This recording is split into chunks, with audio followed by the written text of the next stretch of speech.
Sex workers are uniting. Women from across the UK are fighting to defend the sex industry. My body, my choice! They're taking to the streets, unionising and forming collectives to improve their working lives. We're so empowered. We own it. But these protesters face opposition from feminist groups in cities across the UK who want the industry shut down for good. It is not okay to sexualise and objectify women in this way. There's been a tension for a while now between some feminists and some of those working in the sex industry, and it's really pronounced here in Sheffield, where some feminist activists are trying to shut down the last remaining strip club here. Save our strip club! Campaigners hope there's a real chance of closing the only strip club here, but these sex workers and their supporters are protesting to keep their workplace open. They're not just fighting to save the strip club, it's also about challenging negative views of women who strip and why they choose to do it. Because I have to care for my dad, and obviously I can't work during the day because that's when I need to care for him. So when I put him to bed at night, that's when I can come to work. The sex industry can be exploitative and dangerous for women, but this group say that's not their experience. They think feminist groups should focus on those that need help rather than taking on the whole industry. Rachel strips at the club in Sheffield and is one of the leaders of the campaign to save it. So these groups that are trying to kind of stop licences being granted, what would you say to them? I would say, please put your time and efforts into somewhere or someone that really needs your help. They'd argue that they are helping women, that there are some women that need help. Yeah, definitely. There are a ton of other things that where they could help people. I'm making a life for myself, having the time of my life. There's this big assumption that strippers especially are forced into it.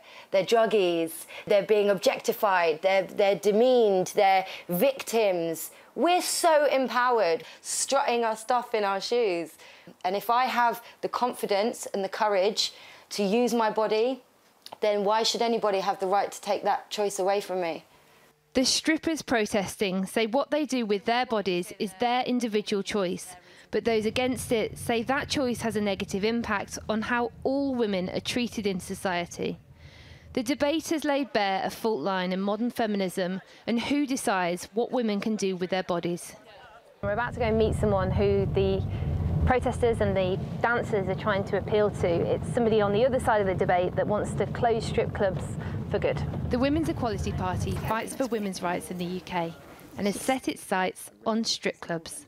Your party stands for empowering women, and some of the dancers we spoke to said that that's exactly what stripping does for them. It empowers them, and you're going to take that away from them. I appreciate that they say that they are choosing to do that at the moment, but also it's not just about them, it's about, as a society, what we're saying about what we think is okay. What would you say to the dancers that say, it's my body, it's my choice, we can earn more in one day than we used to earn in a whole month when we were working a 9-to-5 job? The route for women out of poverty is not for society to sexualise and objectify them. We need to look at the bigger picture and look at why there are not good jobs for women. Why do me or you or anyone get to set the rules on what's okay? We set rules as a society all the time. We set rules as a society all the time. There may be some women who want to do that work and enjoy that work, but in the sex industry as a whole is full of women who do not have very many choices. In the last 10 years, experts estimate that the number of strip clubs in England and Wales has fallen from 350 to 150. The closures started after local governments were given new powers in 2009. Clubs now need to get a special licence every year to operate, leaving them vulnerable to those lobbying for them to close. This has put pressure on dancers, but it also means some have started working together, like in this strippers collective in East London. It's a grassroots organisation supporting dancers to find different ways to earn money, like this life drawing class. I love what I do, and my idea will be to improve the working conditions of what we have, not to completely shut it down. For me, being a feminist is to support women no matter what. So if for whatever reason life put you in this path to make your money, then you'll have your reasons. It's about not judging, because life is tough. In 2018, United Voices of the World set up the only trade union branch for sex workers in the UK. Samantha started stripping in clubs and pubs as a student. Had I had a union on my side when one of the bouncers at the club was harassing the girls, me included, I wouldn't have waited so long to say something. If nothing else, people involved will have far more financial and legal literacy. Even if the clubs don't change how they behave, the girls can at least bring the power of a union behind them if they're being mistreated. The groups on both sides of this argument say they're championing women's rights. The tension is between the individual right to choose and what's best for the whole of society. It's a debate that's happening up and down the country, and one that'll continue long after the outcome in Sheffield. Anya Pop reporting. Well, joining me now are Eleanor Mills, editorial director of the Sunday Times and chair of Women in Journalism, and Penny, who's been dancing at the flagship club of Platinum Lace for several years and currently uses it to fund a law degree at university. Eleanor Mills, you heard it there in the piece. If she's got the confidence to use her body, why does society have the right to shut it down?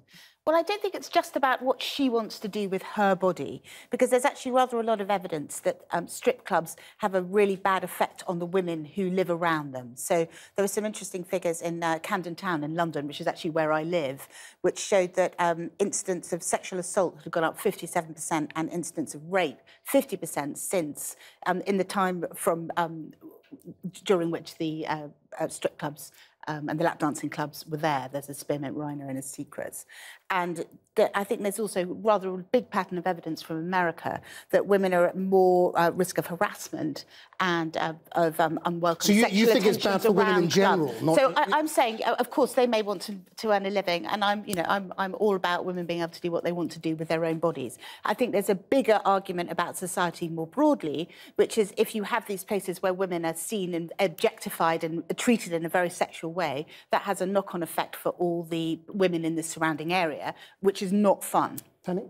I would say that instances of violence around strip clubs aren't necessarily directly affected, from the strip clubs being present there themselves. It could be due to austerity.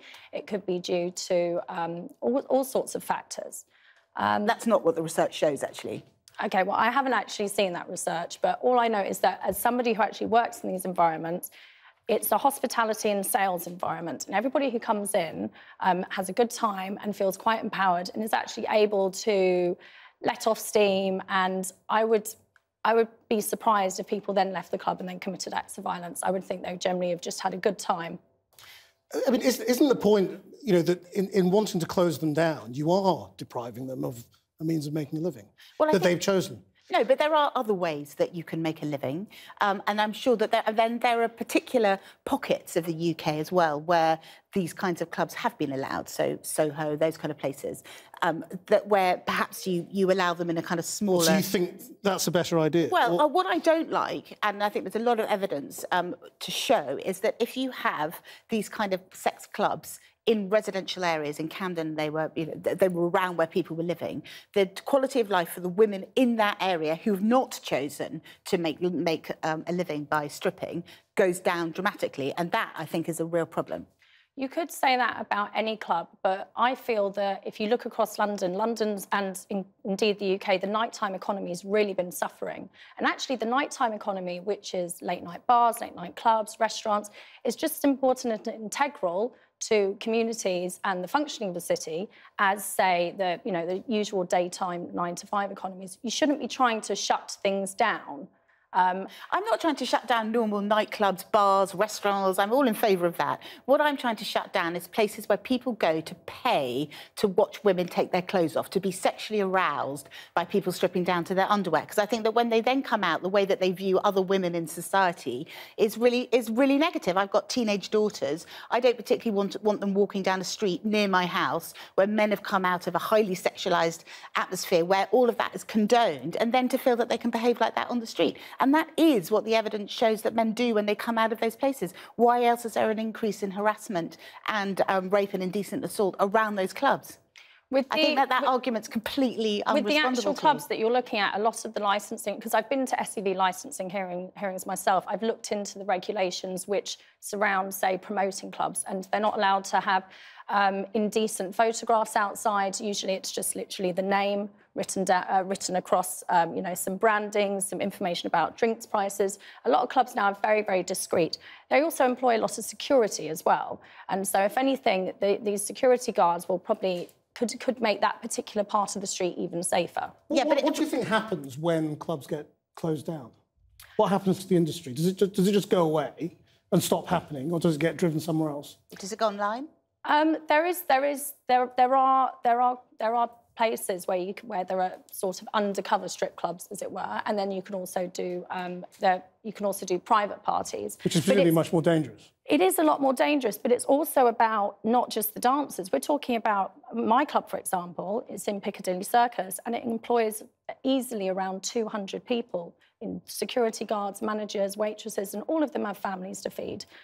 I mean, in the current climate we're in, are we in an era in which closing things down is likely, or the opposite? Do you think? What you mean in an era where in a kind of recession kind of era? No, I mean sort of just culturally and politically. Aren't we sort of in a sort of an anti-nanny state mood now? No, as a feminist, I really don't like the idea of women taking their clothes off and being objectified to make money. I would rather they could earn money doing And do you apply that to all other bits of the sex industry as well, so prostitution, porn, all of that? I'm on the record. No, I wouldn't shut it all down, but I don't think it should be being promoted. I don't want sex clubs being licensed in residential areas, which they really have been. I'm glad to see that it's gone from 350 down to 150. You work in Piccadilly, I don't really have a problem with it being there.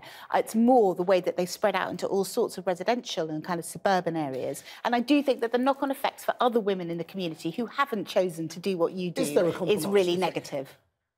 What you call objectification, I call empowerment, and I do feel that there may be compromises, but when you're looking at society today, and you've got people on Love Island parading around in their bikinis, you've got Magic Mike, which is very, very popular, you've got burlesque. There are lots and lots of instances now where there are women who are being sexually, or men, or any gender, being sexually alluring. We've got to leave it there. Thank you both very much indeed for coming in. Thanks.